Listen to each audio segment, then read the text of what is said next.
Osnovna ideja je vgraditi dišavo, ki se daljši čas sprošča v prostor, v zidno barvo.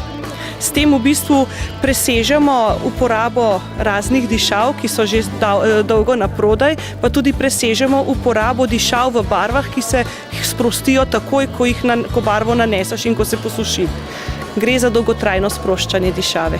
Mi smo z izdelkom začeli prodirati na tržišče v pretekli sezoni, v jeseni, in se je barva že kar prodala v precejšnjih količinah in se je izkazalo, da so kupci to potrebovali. Je na voljo tudi na tujih tržiščih? V bistvu je na voljo na vseh tržiščih Heliosa skupine, to pomeni na tržiščih bivše Jugoslavije, Češke, Slovaške, Romunije, skratka vseh tržišč Heliosa.